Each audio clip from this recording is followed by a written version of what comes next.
Birshut Morav et Rabotai, c'était pas prévu ce cours-là. C'est la dernière minute, j'ai décidé de le faire. Dans la paracha d'aujourd'hui, il y a plusieurs éléments qu'on va essayer d'expliquer, mais en expliquant ces parachutes de la semaine, on va en même temps expliquer ce que Hachamim disent. Avant la Géoula, avant que Mashiach Ve'et Hashem y vient, que nous tous on attend, il y aura beaucoup d'événements qui vont se passer. Des événements qu'on ne peut pas imaginer. Et ces événements-là, ils sont tellement... Ces événements qui sont en même temps et bien et pas bien. Alors en même temps bien, parce que ça va arranger les choses. Les gens ils vont avoir la chance d'avoir les mounans à Kadosh Baruch Hu. Avoir les mounans à Kadosh Baruch Hu, c'est le Créateur. C'est comme par exemple quelqu'un, imaginez-vous, on fait du bien à quelqu'un, imaginez-vous une chose, on fait du bien à quelqu'un et on ne reçoit rien en échange. On fait du bien à quelqu'un, il n'y a rien en échange. Ça veut dire que, avec tout le bien qu'on peut lui faire, il n'y a même pas un merci. C'est grave ça. Même pas un merci. C'est une chose qui est très grave. Ne pas dire merci à quelqu'un pour le bien qu'il t'a fait, c'est grave, c'est grave. Ne pas dire merci, c'est quelque chose, au moins avec un merci. Et un merci, c'est quelque chose comme le matin. Le matin, lorsqu'on se lève, on dit Modé ani lefanecha. Merci à Kadosh Baruch. La première chose qu'on fait le matin, la première réaction qu'on a le matin, dès qu'on ouvre les yeux, on dit Modé ani lefanecha. Merci à Hachem. Merci à Hachem de m'avoir donné la vie. Merci à Hachem que je me suis levé. La reconnaissance. Et ceci dit, même si on ne sait pas laver les mains. En général, lorsque le matin on se lève, on a les mains qui ne sont pas propres, on a la touma dans les mains, que vraiment on a la vraie touma. À tel point qu'il y a une halakha qui dit que si je doute que le matin tu ne fais pas nitila, je n'ai pas le droit de te toucher les mains. Et si je te touche les mains, il faut qu'après moi je fais nitila. Si je sais que, mais en général on dit que Am Israël ils ont la hazaka. Que Am Israël en général tout le monde fait nitila tadaïm. On ne va pas soupçonner quelqu'un qui n'a pas fait nitila tadaïm. En général on dit tout le monde se lave les mains. Mais si je sais que le matin, on se lève, quelqu'un il se lève pas les mains, donc on n'a pas le droit de lui toucher les mains. C'est important ça. Je sais que tel et tel, il faut que je me lave les mains parce que j'ai touché les mains à quelqu'un qui ne s'est pas lavé les mains. Pourquoi? Parce que le matin, il y a la toum'a il y a la toum'a dans les mains. Donc, la première chose, même qu'on a la toum'a dans les mains, le matin on dit Modé ani lefanecha. Merci Hachem. Modé, j'avoue, je te remercie à Kadosh Baruch Hu que tu m'as réveillé, je te remercie à Kadosh Baruch Hu que tu m'as rendu la vie, merci Hachem, Modé ani lefanecha. Un merci, on dit merci à Kadosh Baruch Hu. Et dire merci à Kadosh Baruch Hu, c'est quelque chose qui est important. D'ailleurs, lorsqu'on mange quelque chose, pour chaque chose qu'on mange, on dit Baruch Ata, on fait la prière, il y a une bracha, une bénédiction. Pourquoi? Parce que ne pas faire la bracha, c'est celui qui ne fait pas la bracha. La Gemara dans Brachot dit, ça s'appelle un voleur. Ça s'appelle un voleur. Pourquoi? Parce que, attends, tu manges quelque chose que Dieu t'a donné, il faut dire merci à Kadosh Baruch Hu. Bénis à Kadosh Baruch Hu, une bénédiction. Béni sois-tu à Kadosh Baruch Hu, Baruch Ata Hashem. Béni sois-tu à Hashem, merci à Hashem que tu m'as donné cette pomme, ce fruit, que tu m'as donné ce légume, tu m'as donné. Et il faut savoir dire merci à Kadosh Baruch Hu. Et bien sûr, la prière, c'est toute la prière qu'on fait du matin à l'après-midi et le soir, c'est des remerciements, c'est des éloges, des louanges à l'Éternel, parce que c'est vous savez c'est quoi la vie? Vous savez c'est quoi? Vous savez c'est quoi la vie? Mais nous on vit, hein? Nous on ne sait pas c'est quoi la vie. Nous on vit. La vie, c'est quelque chose, c'est comme si c'est de l'acquis. La vie. Ben, je vis, on s'habitue à la vie. Mais vous savez c'est quoi la vie? Vous savez, je vous en parle de l'autre, je rencontre des gens malades. Vous savez, lorsqu'ils savent qu'ils sont atteints, et lorsqu'ils savent que vraiment leur vie, elle est d'un jour à l'autre, il faut voir leur visage, comment ils sont. Il faut voir les pauvres, comment il est le visage. La tristesse sur leur visage. Ils savent qu'ils vont quitter ce monde. La vie, c'est La vie, c'est la chose, le plus beau cadeau que Dieu a donné, c'est la vie. Et la chose la plus malheureuse, c'est la mort. Si vous imaginez quelqu'un, beaucoup de fois, je reçois des gens malades avec leur, comme par exemple, aujourd'hui par exemple, je reçois par exemple une femme avec son mari, et le mari regarde sa femme. Il voit que sa femme est gravement malade. Et là, le pauvre, il m'a fait de la peine. Comment elle pleurait, la pauvre. Elle sait qu'elle vit d'un jour à l'autre. Et lui, le pauvre, il lui tient ses bras, il lui tient ses mains fort. Comme qui veut dire, ben, tant que tu es là encore, je profite de toucher encore tes mains parce que tant que tu es là, à quoi ça va lui servir de toucher ses mains une fois qu'elle est morte? Ça y est, c'est fini. Donc il profite encore. Voilà, elle est encore vivante, la pauvre. Et c'est des images qui me restent gravées tout le temps. Ah, Baruch Hashem, nous on est en bonne santé. Grâce à Dieu, Baruch Hashem. On n'a rien à se reprocher, on est bien. Combien le merci à nous, à Kadosh Baruch Hu, il doit être tellement important. Merci à Kadosh Baruch Hu. C'est la raison pourquoi la vie, le cadeau que Hachem nous a donné, c'est la vie. Cette vie que Hachem nous a donnée, on ne peut pas imaginer le cadeau, l'ampleur de ce cadeau que Hachem nous a donné. L'ampleur de ce cadeau.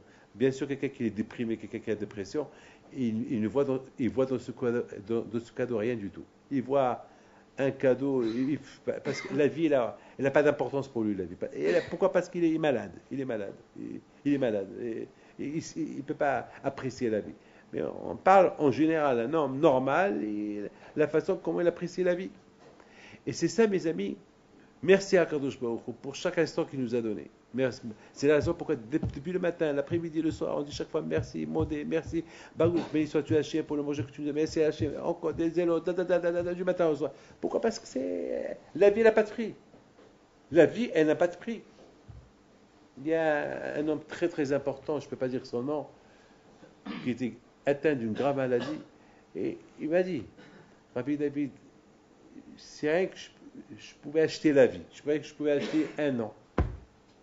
Et je suis prêt à donner n'importe quel soin pour un an. Je commence à réfléchir, je dis, qu'est-ce qu'il peut faire celui-là en un an? Qu'est-ce qu'il peut faire? Eh bien, maître, entre nous, vous et moi, qu'est-ce qu'il peut faire en un an? Qu'est-ce qu'il peut faire? Eh bien, il peut beaucoup faire. En un an, il peut beaucoup faire. Je ne sais pas ce qu'il y a dans la tête, mais même s'il ne fait rien du tout, même si rien que vivre, ça vaut le coup, rien que vivre. Rien que vivre. Qu'est-ce qu'il peut faire en un an? Ben, même s'il ne fait rien du tout. Mais la vie, on préfère voir la clarté, on voit la lumière que d'être sous la terre, dans une tombe. C'est grave. Vous croyez que... Donc la vie, elle est super. On ne peut pas imaginer c'est quoi la vie.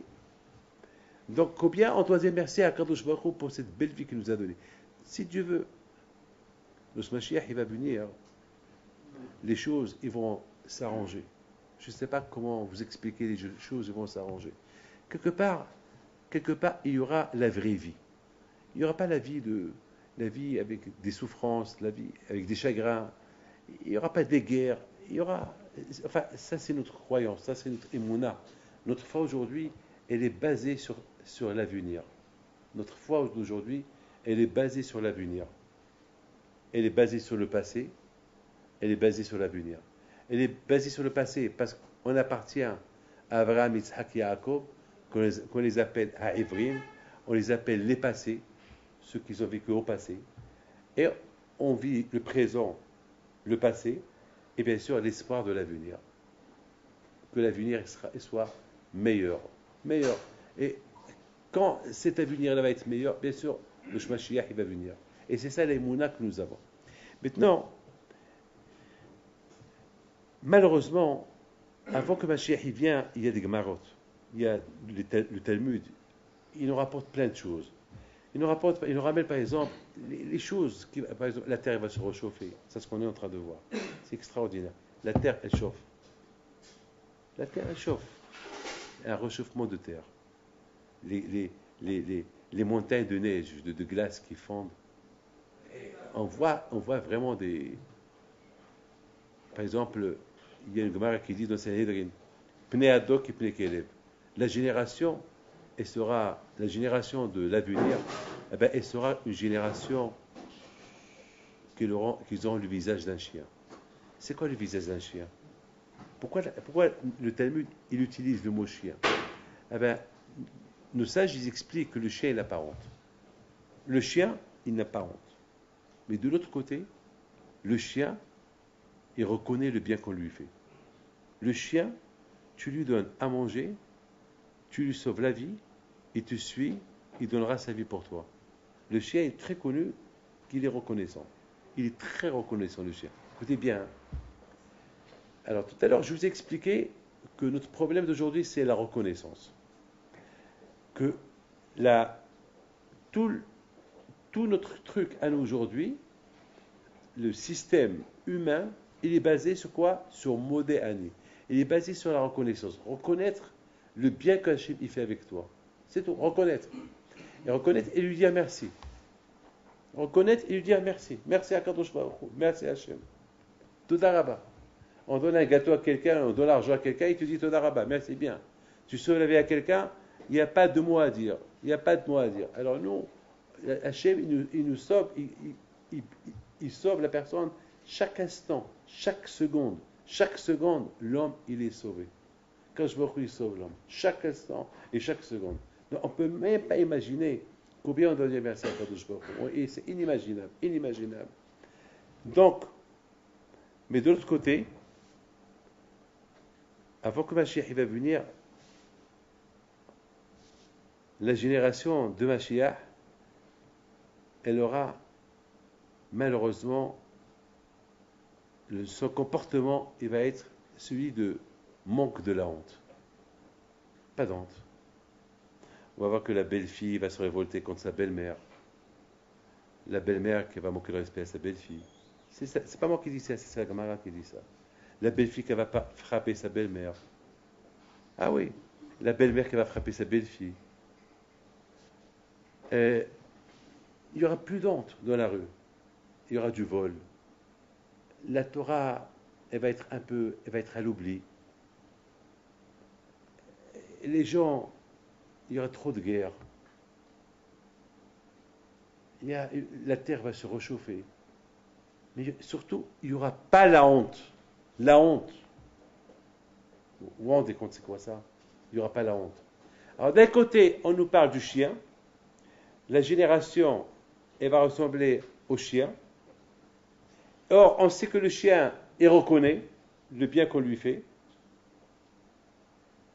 Mais il a une qualité. C'est quoi la qualité du chien?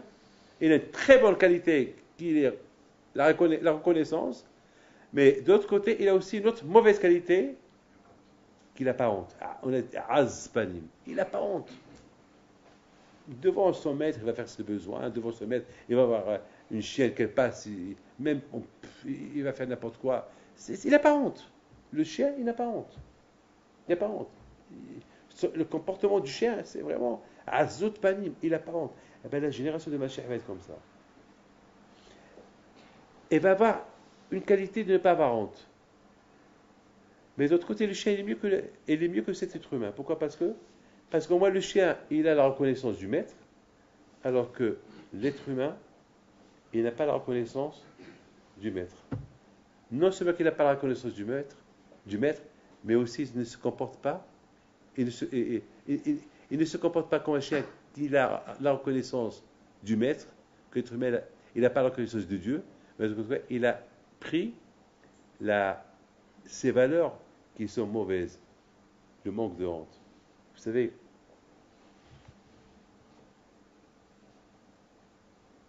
il y a ce qu'on appelle la logique. Vous savez ce qu'est la logique? La logique. Il y a beaucoup ce qu'on appelle la logique. Beaucoup des fois, la logique, c'est... L'homme, Hachem, il lui a donné une logique. Chez un animal, il n'y a pas de logique. Chez un animal, il n'y a pas de logique. Il n'y a pas l'animal qui pense la logique. Ça n'existe pas, la logique. Un animal est un animal. Par exemple, s'il doit traverser l'autoroute, il n'y a pas une logique, il faut qu'il regarde à gauche, à droite pour voir s'il n'y a pas de voiture qui vient. Non, boum, il va traverser. Et hop, il y a une voiture qui va passer, elle va l'écraser, elle va le tuer. Il n'y a pas cette logique-là. Il n'y a pas la logique qui va prévoir qu'est-ce qu'il va manger demain, le minute demain. Il n'y a pas. Un être humain, il a une logique, il réfléchit, il pense, il réfléchit. Donc, à Botaï, se comporter avec ce qu'on appelle illogique, c'est très très grave, c'est pas bien. Alors ça veut dire que l'être humain, malheureusement, il va se dégrader. Il va tellement se dégrader jusqu'à que Hachem il a plus d'espoir que de apporter ce qu'on appelle du renouveau, du nouveau. Et pour qui, ça y est, c'est comme un linge qui est pourri, qui est sale, qu'il faut, il n'y a plus rien à faire. Il n'y a plus de place où retoucher, il n'y a plus de place où laver. C'est fini. Donc il faut renouveler le monde. Alors Hachem, qu'est-ce qu'il va faire? Il va commencer à se manifester. Il va montrer, il va manifester sa présence. Et en manifestant sa présence, c'est là que les gens vont commencer à comprendre. Et les gens ils vont finir par comprendre. Et c'est ça le but de Mashiach. Le but de Mashiach, c'est de montrer qu'il y a Dieu. Alors, il faut savoir une chose. Il y aura des choses, selon nos sages qui disent, aujourd'hui, on dit il y a des remèdes à tout. Aujourd'hui, la science, ils disent il y a des remèdes à tout, on sait tout. Mais voilà, quand je vois l'Éternel, il leur prouve qu'ils ne savent rien du tout. Qu'ils ne savent pas, c'est pas, par exemple, aujourd'hui, lorsque le sida il a commencé, cette fameuse épidémie du sida, bon, on a cru qu'ils ont trouvé, peut-être maintenant on parle qu'ils ont trouvé quelque chose pour faire guérir le sida. Peut-être. Il y a encore une maladie qui arrive. Il y a encore une autre maladie qui arrive. Il y a encore d'autres épidémies qui arrivent. Et des choses qui arrivent au fur et à mesure. Donc finalement, ça n'a pas de fin. Finalement, il y a beaucoup de maladies qui viennent, par exemple, à cause de la pollution. Il y a beaucoup de maladies qui viennent parce qu'il y a des choses que nous on fait contre la nature. N'oubliez pas que le monde, Hachem a créé une nature. Et cette nature, on doit la préserver. Et on déforme la nature. C'est quoi la nature? La nature, c'est une reconnaissance. Un fils, il n'a pas de mot à dire à son père pour tout le bien qu'il lui a fait. La Gemara nous raconte sur Rabbi Tarfon. La Gemara nous raconte que Rabbi Tarfon, une fois, était malade. Et sa mère, elle le prend au Beth Midrash, à la yeshiva. Il y avait Hachamim, des rabbins qui étaient en train d'étudier la Torah. Et la maman dit à Hachamim, si cela ne vous dérange pas, priez pour mon fils, parce qu'il est malade. Et mon fils, il m'a beaucoup respecté. Alors Hachamim, il s'était un peu curieux. Il a posé la question, il t'a beaucoup respecté. Par exemple, qu'est-ce qu'il a fait pour toi? Quel respect, par exemple? Quoi? Et puis, elle dit à Hachamim, une fois il y avait de la pluie, et la terre était mouillée, et j'avais un trou dans les chaussures, et je marchais, et qu'est-ce qu'il fait mon fils? Il met ses pieds par terre, et me dit, maman, marche sur mes pieds, pour ne pas que l'eau pénètre pour ne pas te salir les pieds. Marche sur mes pieds, sur mes mains. Voilà. Hachamim, ils disent à la maman de Rabbi Tarfon, eh ben, c'est Hazak, au Baruch, ce qu'il a fait pour vous, votre fils, mais c'est pas assez, il n'a pas fait assez. Par rapport à ce qu'il devait faire, c'est pas assez.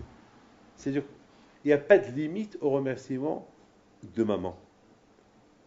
Tout ce que maman elle a fait pour nous, tout ce que la maman elle a fait pour nous, lorsqu'on était bébé, depuis qu'on était dans son ventre, jusqu'à qu'on est sorti, et jusqu'à qu'on a grandi, eh ben, il n'y a pas de mots à dire.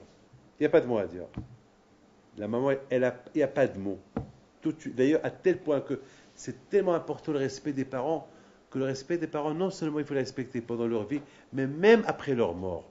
Même une fois qu'ils sont déjà morts, on a l'obligation de continuer à respecter les parents. Et pourtant, ils sont morts. Non, il faut respecter leur mémoire. Il faut mentionner leur nom avec respect. Il faut aller les pèleriner. Il faut faire la tzedaka à leur mémoire. Il faut lire les psaumes à leur mémoire. Il faut étudier la Torah à leur mémoire. Et oui, parce que il n'y a pas de mot à dire. Les biens que les parents ils ont fait Alors l'enfant, il n'a pas de mots à dire. Alors si maintenant l'enfant, il n'a pas de mots à dire pour le bien que sa mère ou son père lui ont fait, alors qu'est-ce qu'il doit dire pour le bon Dieu? Hein? Alors le bon Dieu que lui, il le maintient 24 heures sur 24, hein? Alors qu'est-ce qu'il doit dire? Qu'est-ce qu'il doit dire? C'est ça, Rabotai. On ne peut pas imaginer. Et c'est la raison pourquoi il faut savoir une chose. Que à notre époque, à nous aujourd'hui, malheureusement, on a vu chaque fois des événements. Une fois, c'était l'épidémie. Je me rappelle, il y a une soixantaine d'années, il y avait au Maroc, il y avait le typhus, il y avait la malaria, il y avait plein des épidémies qui ont ravagé des millions, des millions. Et tout le temps, vous savez que la grippe porcine, cette épidémie-là, elle a déjà existé à l'époque de Hakamim. D'ailleurs, la Gemara, elle parle de cette épidémie-là. La Gemara, elle perd. Et non seulement qu'elle parle de cette épidémie, mais nos sages, ils ont même décrété un jeûne. Et à cette époque, il n'y avait ni vaccin, ni médicaments, ni rien du tout. Rien du tout. La seule arme qu'ils avaient, c'est la prière. Vous avez compris? La seule arme. Ils n'ont même pas parlé des médicaments, la Gemara. C'est la Maseret Ta'anit. La Gemara, elle ne parle même pas. Hakamim, ils ont décrété. Lorsqu'il y avait la Magefa, on appelle la Magefa des Hazerim, l'épidémie des cochons. Donc c'est la grippe, c'est la grippe A d'aujourd'hui. Et la Gemara, elle dit, qu'est-ce qu'ils ont fait? Gazru Ta'anita. Ils ont décrété un jeûne. Ça veut dire que pourquoi ils ont décrété un jeûne? Pourquoi ils ont pas, pourquoi il n'y avait pas des savants à l'époque? Pourquoi il n'y avait pas des docteurs à l'époque pour pouvoir, je sais pas moi, pour pouvoir inventer, je sais pas, un médicament, un remède, je sais pas, il y avait des plantes, il y avait, je sais pas moi, il y a, à l'époque il n'y avait pas les médicaments qu'il y a aujourd'hui, mais à l'époque il y avait beaucoup je me rappelle Essaouira, je me rappelle il y avait la Atria, je me rappelle il y avait des magasins qui vendaient la Atria, qui vendaient toutes sortes de médicaments à base de plantes.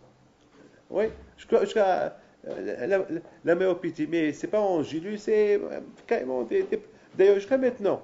Il y a au Maroc, à Marrakech, à Essaouira, à Casablanca, à Sefrou, partout, il y a des magasins qui vendent vraiment même des médicaments à base des animaux.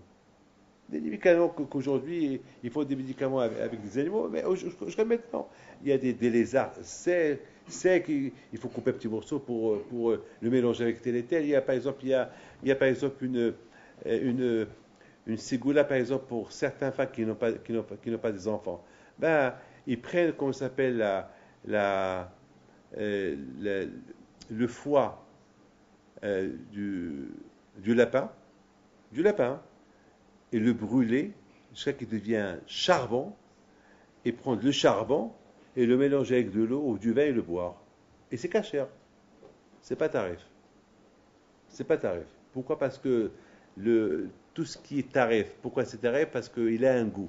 Mais lorsque tu prends comment ça s'appelle, lorsque tu prends le lapin, tu prends comment ça s'appelle, le foie du lapin, et tu le brûles jusqu'à qu'il devienne charbon.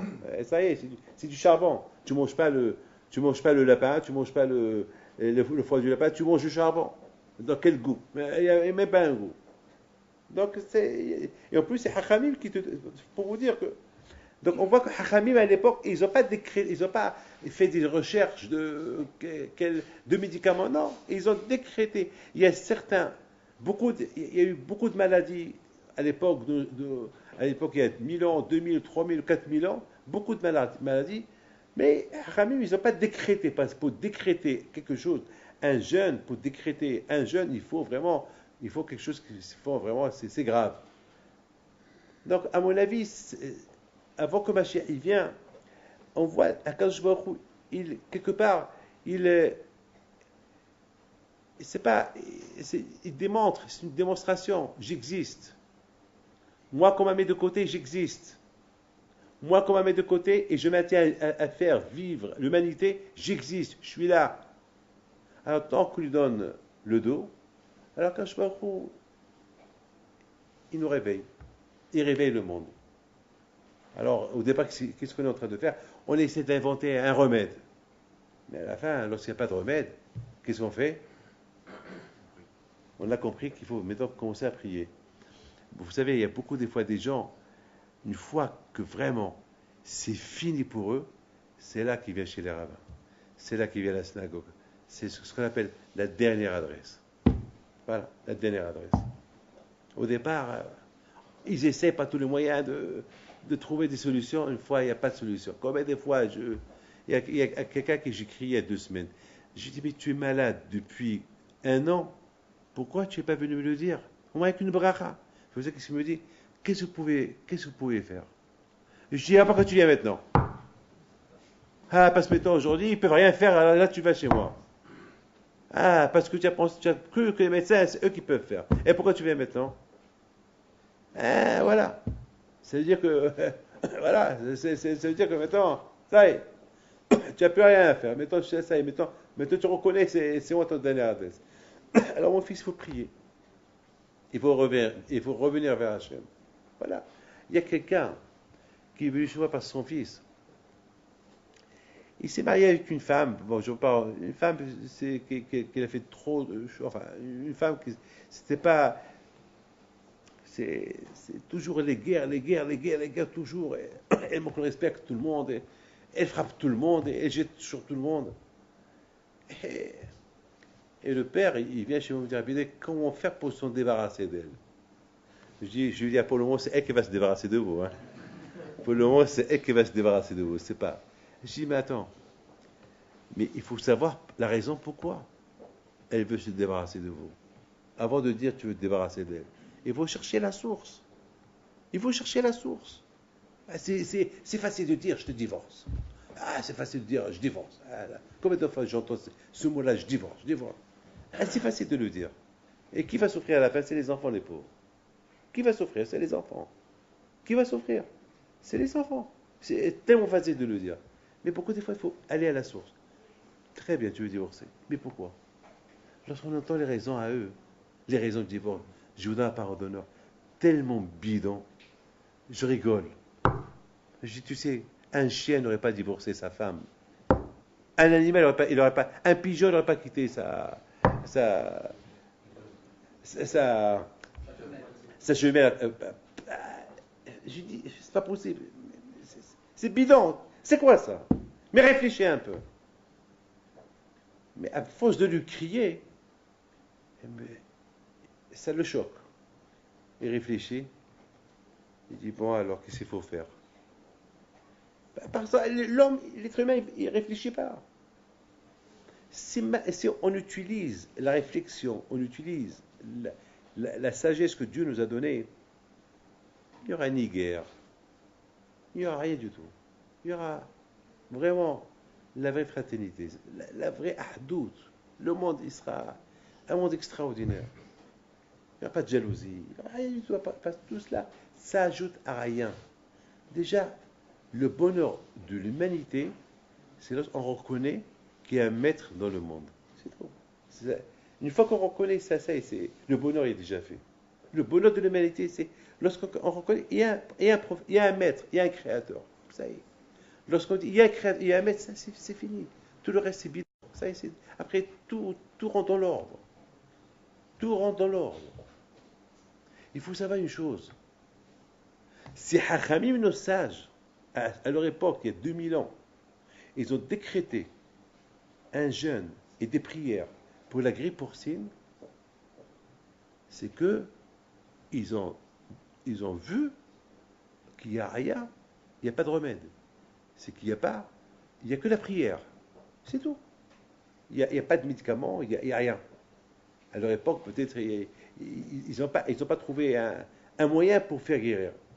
Bon, aujourd'hui, grâce à Dieu, Baruch Hashem, il faut savoir une chose, que nos sages, ils disent qu'avant que Mashiach, il vient, lorsque je dis le mot Mashiach, ça veut dire, avant que le monde, si Dieu veut, reconnaît qu'il y a l'existence de Dieu, Baruch Hashem, grâce à Dieu, aujourd'hui, disons la moitié du monde, ou les 3/4 du monde, ils reconnaissent qu'il y a Dieu, mais il manque encore un petit quart. Un petit quart, ça veut dire quelques milliards, qui ne reconnaissent pas encore Dieu. Alors, si Dieu veut Hachem un jour, parce qu'après tout, c'est bon, après tout, c'est tellement beau de ne pas se casser la tête. Il y a un professeur, il y a un maître, il y a un balabait. Il y a aujourd'hui quelqu'un qui vient chez moi, le pauvre, il était déprimé. Il ne pouvait pas marier. Chaque fois, il vient pour trouver, pour recevoir une bracha pour le mariage. Et chaque fois que je le vois, j'ai de la peine pour lui. Oui, le problème s'il n'est pas marié. Et alors, pourquoi c'est pas bien d'être célibataire, rester seul? Non. C'est que lorsqu'on n'est pas marié, il manque la moitié. Il manque la moitié. C'est ce que la Gemara dit. La Gemara dit qu'un homme sans mari, un homme célibataire, il s'appelle Hatsi. Il s'appelle à moitié. Et lorsqu'il se marie, il devient entier. Et c'est pour ça que Haram disent qu'un homme qui n'est pas marié, il ne peut pas être heureux. Et même s'il s'éclate toute sa vie, mais la vraie joie, il ne peut pas l'avoir. La vraie joie, c'est la femme qui lui donne. S'il trouve sa propre moitié. Le problème, c'est qu'il n'a pas trouvé sa propre moitié. Et c'est une autre moitié qu'il a trouvée. Alors là, ça sera la guerre. Imagine une pomme et une orange. Je prends la moitié de la pomme et je prends la moitié de l'orange et je les mets ensemble. Et c'est pas un fruit, c'est des fruits. C'est pas un. Mais tu prends la moitié de la pomme avec une autre moitié de pomme, tu les colles ensemble, ça fait une pomme. Ça fait une pomme. Ça fait une pomme. C'est pas une compote. Alors, lorsque quelqu'un il se marie avec une femme qui n'est pas son mazal, c'est une compote. Et dans une compote, c'est pas tous les fruits que j'aime. Il y a des fruits que j'aime, il y a des fruits que j'aime pas. Donc, lorsqu'il y a par exemple, moi par exemple, David Pinto, j'aime pas l'ail. Malheureusement, j'aime pas l'ail. Je l'aime pas. Je sais pas pourquoi. Il y a des gens qui adorent. Moi, j'adore voir les gens qui mangent l'ail. Pourquoi? Parce que ça me dégoûte. Et je me pose la question, mais comment ils font? Parce que moi, c'est hasfi shalom, je mange l'ail, eh ben, je serai malade toute la nuit. Et pourtant, l'ail, c'est bon. Pourtant, c'est bien pour la santé, pour la tension. Elle est pas malheureusement crue, je l'aime, mais cuite, je ne peux pas la sentir. Je peux pas. Je suis allergique. Je peux pas. Alors, vous savez, imaginez-vous qu'on me donne du poisson que j'aime le poisson mieux que la viande, et le poisson, il est garni avec l'ail. Beaucoup des fois, on me dit, Rabbi David, on t'a fait un poisson que dès que je sens l'ail, je dis, tiens, prends ton poisson. Mais Rabbi David, non, parce que l'ail, je ne peux pas supporter. Alors, ceux qui connaissent mon secret, ils savent qu'on ne met pas l'ail, mais ceux qui ne connaissent pas, ils croient que de plus qu'il y a des épices, l'ail, tout ça, dans le poisson, ils croient que je vais être heureux. Mais malheureusement, ce n'est pas comme ça. Un homme raboté, c'est comme ça. Un homme, il a besoin de trouver son mazal avec qui il va être heureux. C'est ça. S'il n'y a pas le mazal, s'il ne trouve pas son mazal, c'est fini. C'est fini. Rabotaï. Mais Ezat Hashem. Bien sûr, aujourd'hui, on parle de la grippe A. Tout le monde parle. Et malheureusement, comme vous le savez tous, ils ont fait courir un bruit. Comme quoi, moi, j'ai dit qu'il ne faut pas se faire vacciner. Chose que j'ai jamais dit. Je ne sais pas qui c'est ce monsieur-là qui fait envoyer ces circulaires-là sur Internet, sur Facebook, par email, que les pauvres, il fait. Et surtout, c'est grave ce qu'il est en train de faire. Parce que c'est très grave. Il y a des femmes qui sont enceintes, les pauvres qui ont fait des vaccins. Et lorsqu'ils entendent, Rabbi David, il a dit, ils ont peur. C'est péché, ce monsieur, ce qu'il a fait, c'est grave. C'est grave de dire, moi, un autre grand rabbin d'Israël. Et c'est qui ce grand rabbin d'Israël? Moi qui dit ça, le nôtre, ce grand rabbin d'Israël. Moi qui le dit. Non, bien sûr, il faut savoir une chose, il faut toujours juger cas par cas. Il y a aujourd'hui des médecins, Baruch Hashem. Ils savent, c'est leur responsabilité. Le médecin, lui, il décide. Lorsqu'un patient il a un problème, il va chez son médecin. Lui, il connaît. S'il doit le faire, il va dire, fais-le. Il dit, ne le fais pas. Alors, ne le fais pas. Mais c'est le médecin. Aujourd'hui, c'est la médecine. C'est le médecin qui prend. C'est pas, nous, on n'est que des rabbins, nous. On n'a pas le droit d'aller contre la médecine. Nous, on a le droit d'avoir notre avis, mais on n'est pas des médecins pour dire, on ne fait pas des recherches. Mais une chose, pour moi, la seule recherche que je peux vous dire à vous tous, il faut prier. Il faut faire comme qu'ils nous ont fait nos parents. Nos parents, il y a 2000 ans, Ils ont décrété quoi? Ils ont décrété Ta'anit. Ils ont décrété un jeûne. Ils ont prié. C'est tout ce qu'il faut faire. Décréter, prier. C'est le meilleur remède. Et d'ailleurs, on ne peut pas savoir jusqu'à où ça va. Cette épidémie de grippe A, on ne sait pas jusqu'à où elle va se propager. On ne sait pas. On ne sait pas. On ne sait pas. Mais tout ce qu'on sait, c'est la chose suivante. Il faut prier. Pour moi, il faut prier. Par exemple, quelqu'un qui est grave malade, même qui a la grave maladie, et bien sûr, les médecins lui disent il faut la chimio, la radiothérapie, etc., etc. Et à un moment donné, il faut qu'il sache qu'avec tout ce que tu fais, ça ne veut rien dire. Il faut prier. Et même si demain, on conseille à tout le monde, il faut se vacciner, ça ne veut pas dire qu'il ne faut pas prier. Parce que les effets secondaires de ce vaccin, on ne sait pas comment ils vont être. Il se peut qu'ils sont bien, il se peut qu'ils ne sont pas bien, on ne sait pas. Mais d'autre côté, tout le monde dit qu'il faut le faire. Alors, puisqu'il faut le faire, alors bien sûr, il faut encore redemander le médecin. Et si le médecin dit qu'il faut le faire, il faut le faire. Moi, si demain, mon médecin me dit Rabbi David, tu es obligé de le faire, eh bien, je vais le faire. Et si il y a un médecin qui me dit oui, un autre médecin me dit non, alors ça va être mon shikul da'at, ça va être moi qui va décider. C'est pas un autre qui va décider pour moi, ça va être moi qui va décider. Je le fais ou je ne le fais pas. Mais, de toute façon, il faut toujours demander l'avis d'un médecin. Et le médecin, il faut demander l'avis. Si lui, il dit, il faut... De toute façon, d'après ce qu'on est en train de voir, on va tous finir à le faire. Parce que, à un moment donné, que Dieu préserve, si on doit le faire, on va le faire. Donc, mais, encore une fois, les effets secondaires de ce vaccin, on ne sait pas. Alors, il faut prier. Il faut prier à Kadosh Baruch Hu qu'il n'y aura pas de mauvais effets, qu'il n'y aura que des bonnes choses qui vont... qu'on n'aura plus besoin de faire ce vaccin-là, si Dieu veut, que les choses s'arrêtent. Mais une chose que je vais vous dire, que tout ce qui se passe aujourd'hui, c'est à cause du manque de quoi? Manque parce qu'on est ingrat, malheureusement. Parce qu'il n'y a pas de reconnaissance à Dieu. C'est tout. Kadosh Baruch Hu, par exemple, nos sages ils disent qu'avant que Mashiach il vient, le soleil, c'est extraordinaire ça. Le soleil il va sortir, il va chauffer le globe. Et ça, c'est ce qu'on est en train de voir aujourd'hui. Il n'y a plus de période aujourd'hui. Les périodes, ça y est, il n'y a plus de temps. Les 4 saisons, on ne les reconnaît plus. Il n'y a plus de 4 saisons. Un jour, lorsqu'il doit faire froid, il fait chaud. Lorsqu'il doit faire chaud, il fait froid. Les temps, ils s'en foutent. C'est plus les 4 saisons. On voit aujourd'hui, on voit exactement tout ce, nos sages, ils ont prévu, ça ce qu'on est en train de voir, mamash, ça ce qu'on est en train de voir. Mes amis, la paracha de cette semaine, c'est une très belle paracha. C'est la paracha de Yaakov et Esav. Et je voudrais vous dire quelque chose que j'ai beaucoup aimé dans cette paracha. Dans cette paracha, il y a tout d'abord, on parle beaucoup de Yaakov et Esav. Yaakov et Esav, c'était 2 frères. 2 frères. Et voilà ce que... La Torah, par exemple, elle nous raconte, par exemple, ça vous allez aimer ça. La Torah, elle nous raconte, ces 2 frères-là, ils avaient 2 parents. Une maman et un papa. C'est pas soi-disant... Vous savez, une maman et un papa. Ils ont eu la même éducation. La même éducation. Ils ont vu Yitzhak Abinu, ils ont vu Abraham Abinu, ils ont eu la même éducation. Et quelques temps plus tard, on a vu, il y a eu une séparation qui s'est faite entre Yaakov et Esav. Mais vraiment, si vous voyez comment il a vécu Yaakov et comment Esav il a vécu, c'est incroyable.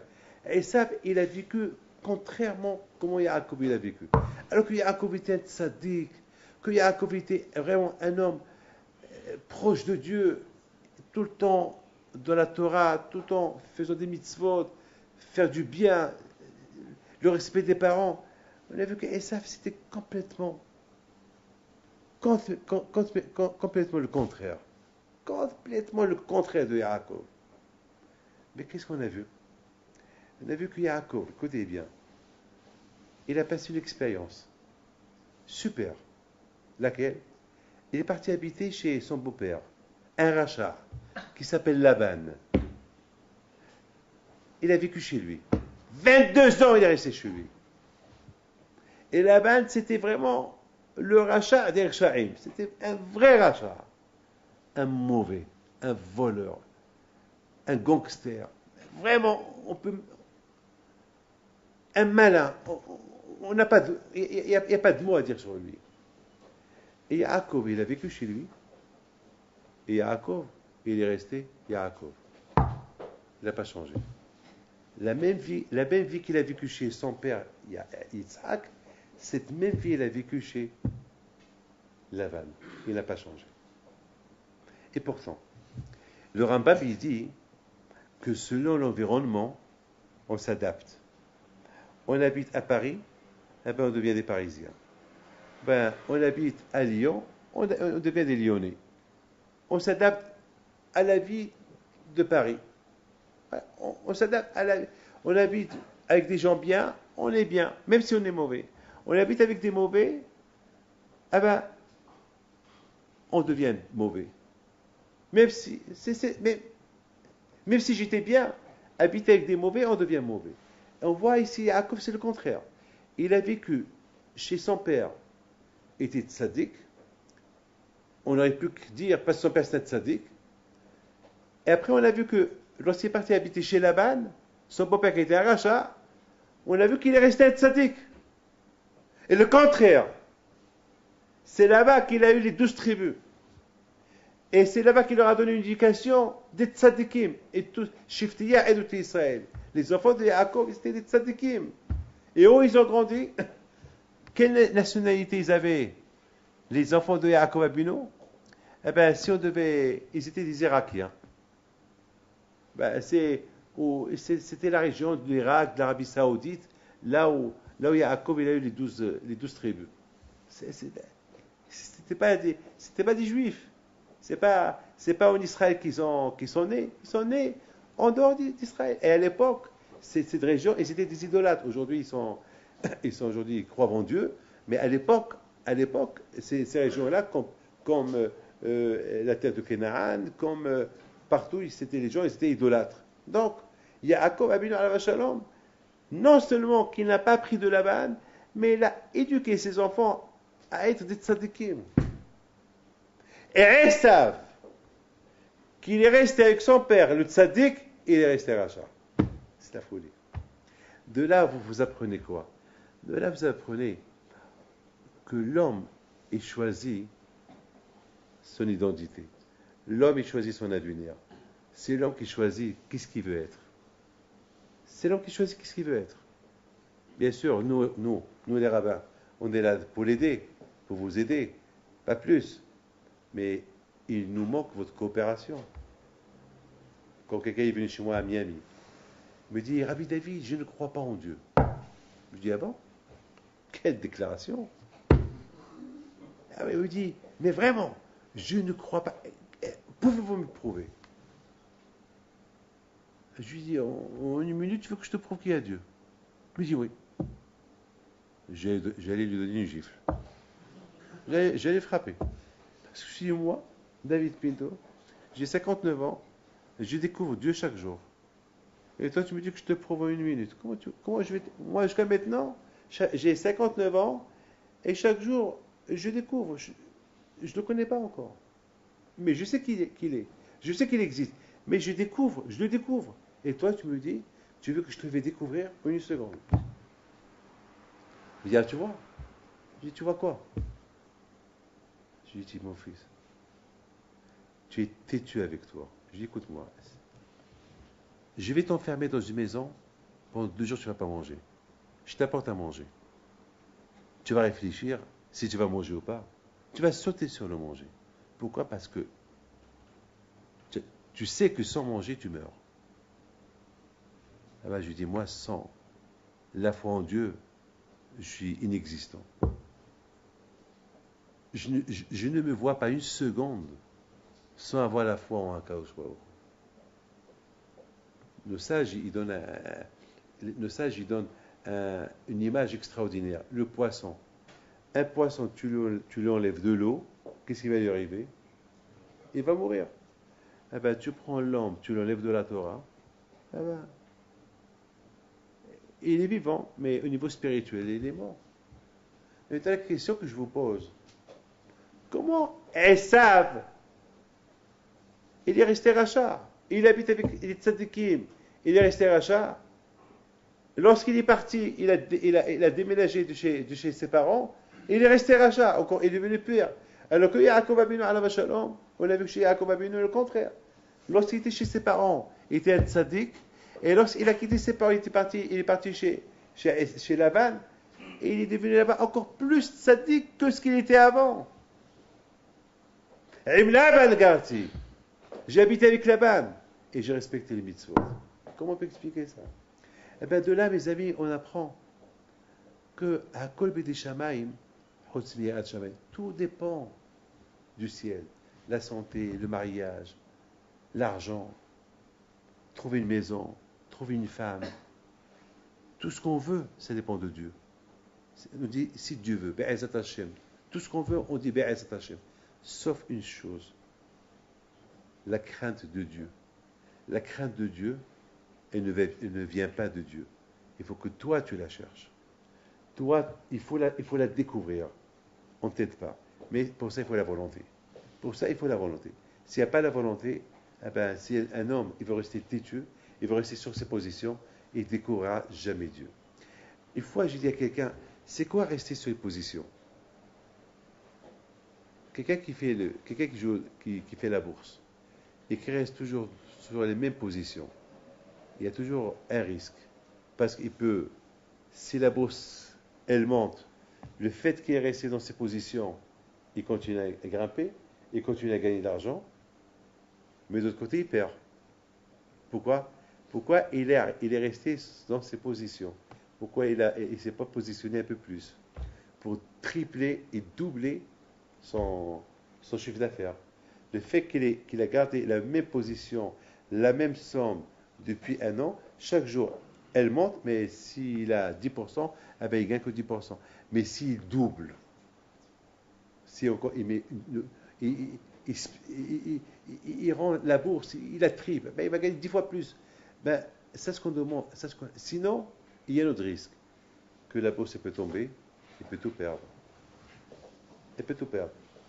La bouteille, rester dans les mêmes positions, c'est très dangereux. Il faut savoir quand est-ce qu'il faut rester dans les mêmes positions. Il faut savoir quand sortir de la position. Il faut savoir quand tripler la position. Ouais, on parle de la bourse là. Eh ben, c'est ça le service de la Akadosh Baruch Hu. C'est vrai, rester, ne pas changer les positions. Quelqu'un qui ne croit pas tellement, ou quelqu'un il observe. Oh, comme on dit aujourd'hui, je suis, comment on dit, traditionnaliste. C'est quoi traditionnaliste? Dis-moi, je veux savoir. C'est quoi traditionnaliste? Hein? Quoi? Non, ouais, c'est quoi être traditionnaliste? C'est quoi? Hein, les coutumes, voilà, les coutumes, l'habitude. Comme les Tunisiens, c'est Adam el-Hout, les Boukhari, Shabbat, c'est la salle, et les Marocains, la salade cuite, et les Algériens, ils ont les boulettes, je sais pas, Ma'amara, je sais pas comment ils appellent ça, et je sais pas, chacun et ses coutumes. C'est beau, les coutumes, c'est important, les coutumes. Mais il y a au-delà des coutumes. Être traditionnaliste, ça veut dire la tradition. Je suis la tradition. Mais il faut savoir améliorer la tradition. Il faut faire exploser la tradition. Il ne faut pas que la tradition, elle reste. Ça va devenir un carnage après. La tradition, elle doit devenir, il faut la développer, développer la tradition. La tradition, comme j'ai reçu de mes parents, comme j'ai reçu de mon grand-père. Mais ça va. Mais peut-être c'est pas ça. Peut-être il y a autre chose. Il faut améliorer. Il faut grimper. Parce que rester dans la tradition, Ça ne veut pas dire qu'on va rester dans la même position. Rester dans la tradition, c'est on peut aussi tomber. J'ai vu beaucoup de gens qui ont gardé leur tradition, et les enfants, ils ne gardent plus la tradition. Et pourtant, parce que la tradition, c'est pas développement. Parce que la tradition, c'est pas grimper, c'est pas développer, c'est pas avancer. C'est tradition. L'habitude. C'est grave. Pourquoi nous envoie à la yeshiva? Et pourquoi on vient à la yeshiva? Ou pourquoi on écoute la Torah? Pour sortir du système de tradition.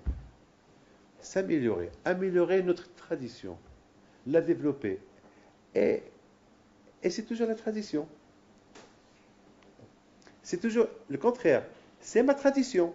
Mais je la développe. Je l'embellis. Je l'arrange. Elle devient super. Mais c'est la tradition. C'est toujours la Torah. Mais j'améliore. C'est pas je dégringole, je tombe. Et c'est ça la bataille. Ça dépend pas de Dieu. Ça dépend de nous. Ça, c'est nous. Et ça, la bataille, c'est ça, Yaakov Abinu. Yaakov Abinu, à un moment donné, on a cru, vous vous êtes pas rendu compte que Esav, il n'a pas poursuivi Yaakov.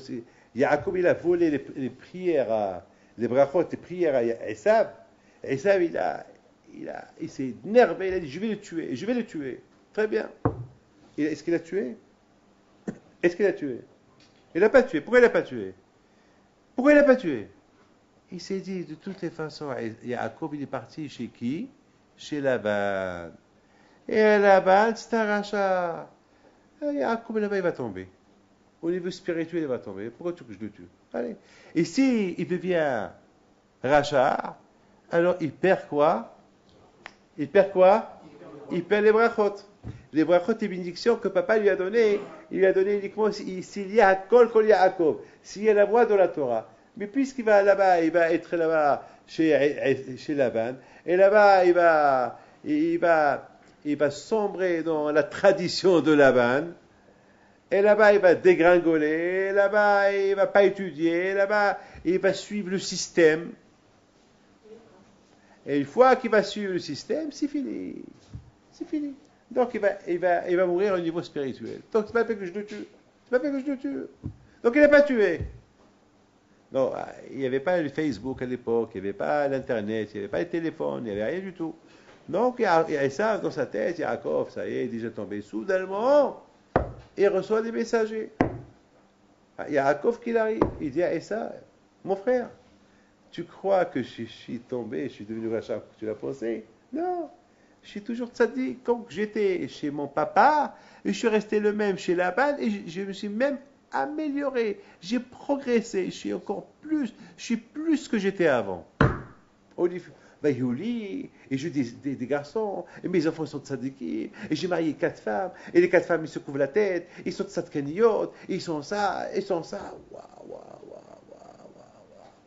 waouh. Ah, Barba, quel coup il reçoit Esav. Il a dû regretter. Pourquoi je n'ai pas envoyé les gens pour le tuer? Pourquoi je ne l'ai pas tué moi-même? Pourquoi je n'ai pas signé un contrat contre lui? Pourquoi je n'ai pas fait ceci? Pourquoi je n'ai pas fait... Et il est devenu fou. Fou. Qui a fait de Yaakov Abinu qui est resté sadique et qui a progressé en dehors de son père? C'est parce que Yaakov Abinu alav shalom, il savait En hadavar talui elavi. Il savait que lorsqu'il s'agit du service de Dieu, Dieu t'aide pas. Et toi, à toi de progresser. Et si tu fais un effort, alors quand je vais offrir, il fait avec toi des efforts pour t'aider. Mais tout dépend de toi. Et ça, c'est un enseignement extraordinaire qu'on nous enseigne. Donc, mes amis, aujourd'hui, on voit aujourd'hui à Kadosh Baruch Hu, il faut être vigilant, il faut bien ouvrir l'esprit. Après, je vous raconte une super histoire, une belle histoire. Et donc, aujourd'hui, il faut savoir que tout ce qu'on voit aujourd'hui, les épidémies, tout ce qu'on voit aujourd'hui, moi, personnellement, je m'excuse, je n'ai pas peur de tout ça. Vous savez pourquoi? Parce que Dieu préserve. J'ai lu une histoire, une super histoire, je l'ai lue.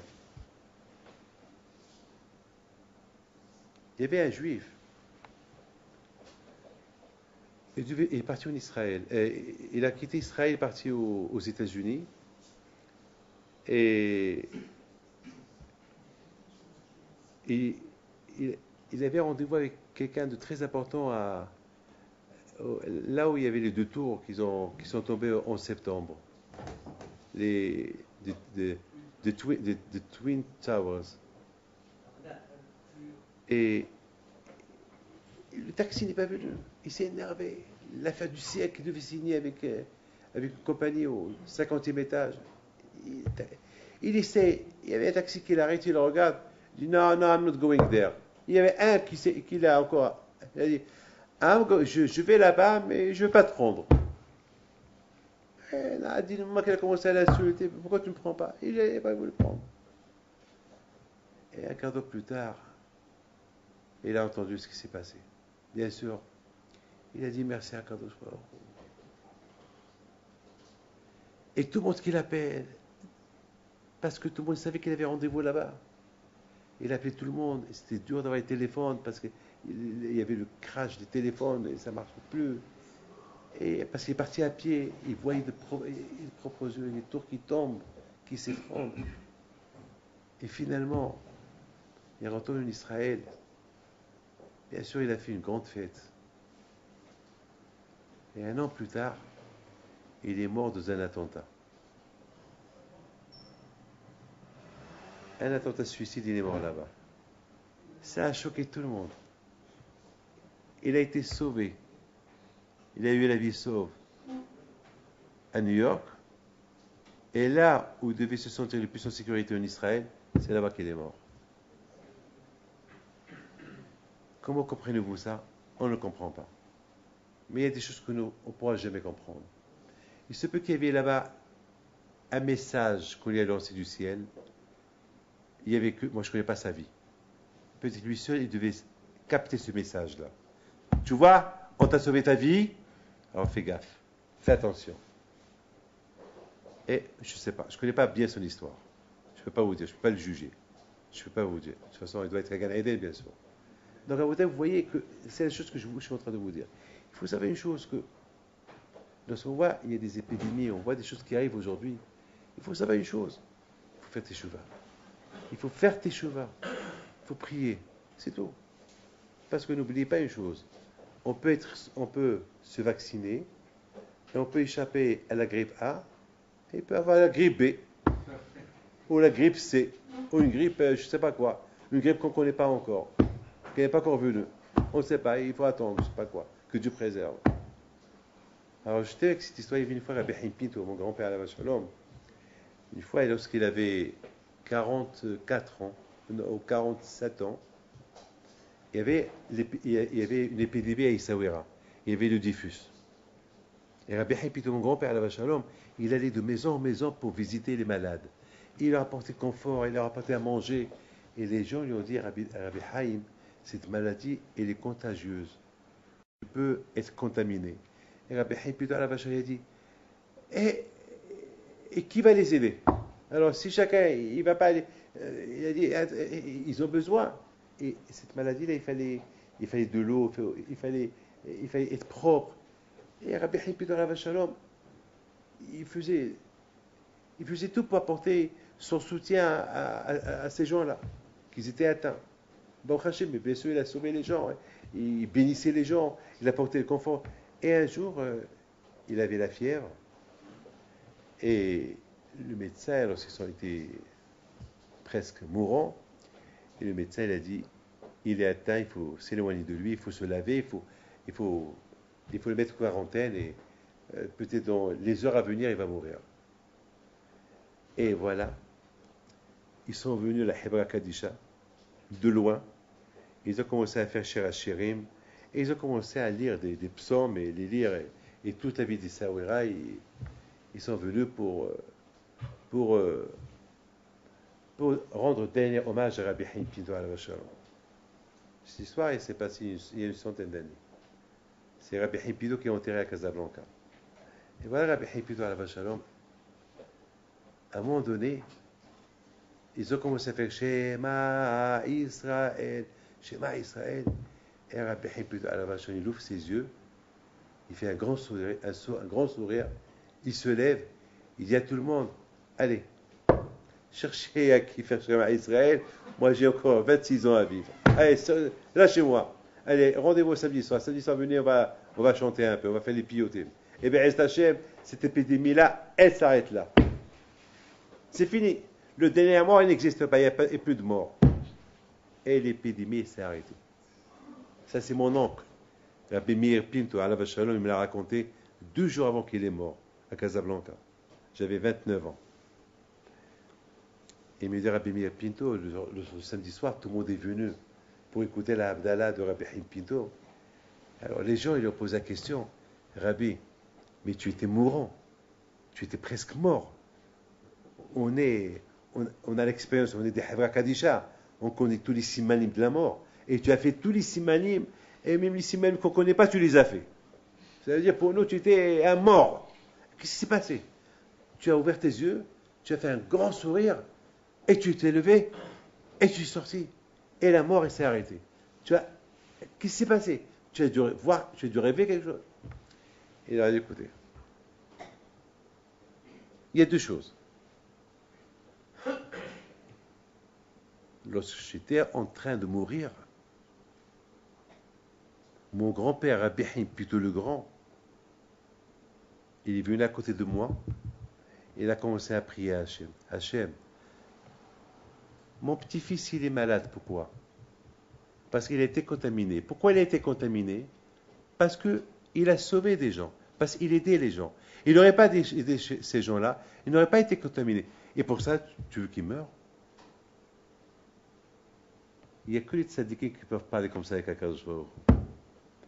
Et bien sûr, il entend une voix qui lui dit, bon, il va vivre. Et Rabbi Pinto le Grand, il dit, non, je n'accepte pas cette promesse. Oui, il va vivre. Combien il va vivre? Ah ben, chiffre ton chiffre. Combien tu veux qu'il vive? Et je veux qu'il vive 26 ans. Il a entendu, d'accord. Et Rabbi Pinto, il se retourne vers son petit-fils. Il dit, maintenant, lève-toi, tu as 26 ans. Alors Rabbi Pinto, il a mis son histoire, il dit, je sais que je vais vivre 26 ans. Alors je posais la question à mon oncle, Rabbi Meir, et alors? Il m'a dit, Rabbi Meir, David, il a vécu exactement encore 26 ans. Alors à Bretagne, vous comprenez très bien que les tzadikim, eux, le courage a eu la force, c'est la prière. Lorsqu'on parle de la grippe, on parle du cancer, on parle de toutes ces maladies qu'il y a aujourd'hui, les médicaments, les vaccins, tout ce qu'on peut donner aux malades, ça sert. Mais sans la prière, ça sert quoi? Il peut y avoir aussi un retour. La prière. C'est ce qu'on fait de Baruch Ata Hashem Rofeh Holeh Amo Israël. La réfoua. Priez à Kadosh Baruch Hu. Mais dans la cette grippe qui existe aujourd'hui, c'est pas du nouveau pour moi. Parce que la Gemara, dans la Sechet Ta'anit, elle rapporte que cette grippe la grippe porcine, elle a déjà existé à l'époque des Hémoraïm, à l'époque de la Gemara. Et qu'est-ce qu'ils ont fait? Gazo Ta'anita. Ils ont fait un décret, Ta'anit. Prier. Et pourtant, ils étaient des grands savants. Ils avaient des médicaments. Enfin, non. Il y a certaines maladies qu'il n'y a pas de remède. Et c'est quoi le remède? La prière. Aujourd'hui, la technologie d'aujourd'hui, il a fait la Gemara a dit qu'avant Mashiach il va venir, les gens ils vont être très intelligents. La médecine va se développer. Grâce à Dieu, aujourd'hui, vous savez, c'est pas beau aujourd'hui. Les gens qui ne peuvent pas avoir des enfants, avec la technologie d'aujourd'hui, in vitro et tout ça, ils ont 3, 4 à la fois. Mais ça c'est beau, ça. La Gemara dit, avant que Mashiach va venir, il y aura beaucoup de naissances.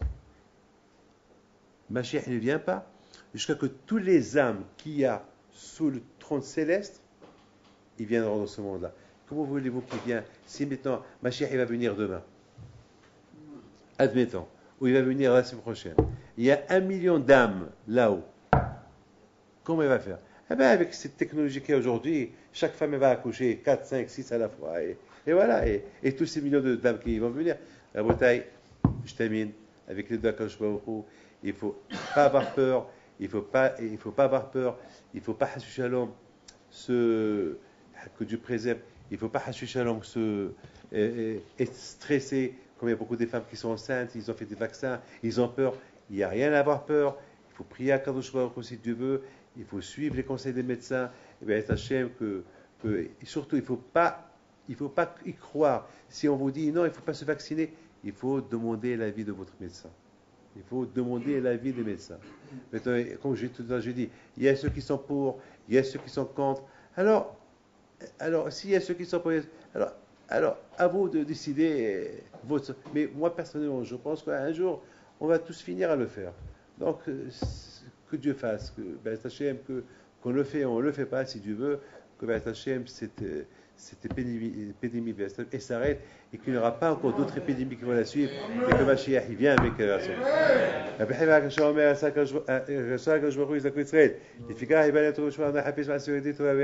Ce cours de Torah c'est l'Ishmat Amram Ben Dina Ben Hamou que j'ai connu, que j'étais à son enterrement à Toulouse. Celui-là, il était cardiaque. Son cœur est parti dans tous les mamash, des cris qu'il a eu. Et il est venu chez mon père à la Vachalom. Il a demandé une bracha, il dit moi je suis encore jeune, et j'ai encore des enfants jeunes que je n'ai pas encore mariés. Et mon père à la Vachalom, il lui a dit Armand, tu vivras encore 26 ans. Et il a vécu encore 26 ans. J'étais à Lyon. Lorsqu'il a eu la dernière crise cardiaque, et sa femme m'a appelé Madame Benamou, elle m'a appelé, m'a dit Rabbi David, je crois que mon mari c'est fini. Je dis pourquoi? Parce que votre papa il avait dit 26 ans. Et 26 ans, il va se terminer mardi. Et mardi, il est décédé. C'est la folie. C'est la folie. Comment cette tzadikim il voit de loin. Hein? Voilà. Donc, il se trouve cette tzadikim-là, que Hachem vous protège, et protège toute la communauté américaine. Alors, vous avez fait circuler avec vos téléphones, avec tout ce que vous avez, de ma part, que Hasbi Shalom, je n'ai jamais dit qu'il ne faut pas faire le vaccin de la grippe A, que chacun il demande l'avis de son médecin. Et s'il faut le faire, il faut le faire.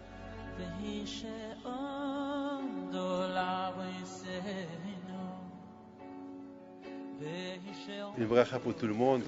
Que Kadosh Baruch Hu vous donne bracha, batzlaha, la santé, la joie, la prospérité, que je sais que vous remplissez chez vous à la maison en train de voir, mais justement, je préfère que vous restez chez vous et que vous voyez le chez vous parce que chez vous, vous êtes plusieurs personnes, que de venir un ici.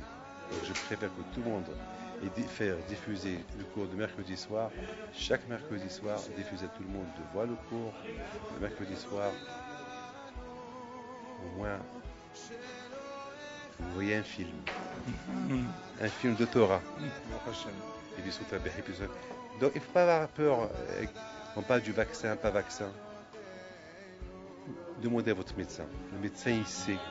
Il connaît ses patients, il sait ceux qui sont allergiques. Il y a beaucoup de vaccins. Il y a des vaccins qui sont, je ne sais pas, moi je ne connais pas, mais moi-même, je suis dans un plein dilemme. Il y a ceux qui me disent, il y a un docteur qui me dit fais-le, il y a un autre qui me dit ne le fais pas. Moi-même, je ne sais pas quoi faire. Mais je crois que le meilleur vaccin, c'est la prière. Prier à Kadosh Baruch